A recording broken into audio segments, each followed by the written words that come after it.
Hello guys, and welcome back to this channel, where today guys I'll be showing you how to change video quality on Netflix. So guys, the first thing that you of course need to do is go to Google and type in netflix.com, and then you just need to go and log into your profile or register to Netflix if you haven't already done that, or of course go and get a subscription. That is one of the most important things. But now guys, let's see what we have in front of us here. So as you can see in the left side of the screen, we have the home, TV shows, movies, new and popular, my list, browse by languages, and in the top right corner we have your profile. But now guys, let's see how you can actually go and change video quality on Netflix.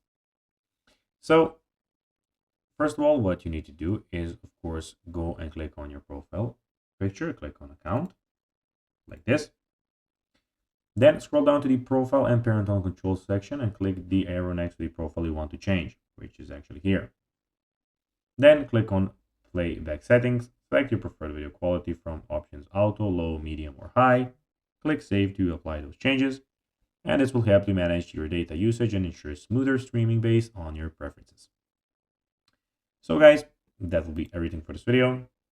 I hope that you found this video informative and entertaining guys. If you did, don't forget to like this video, share it, subscribe to the channel, and put the notifications on, as guys, this really helps us grow our channel. So if you have a few seconds, it will be pretty cool if you could do this for us. So guys, that will be everything for this video. I hope you enjoyed it, and guys, as always, I'll be seeing you in the next video on this YouTube channel. Until then, as always, bye guys.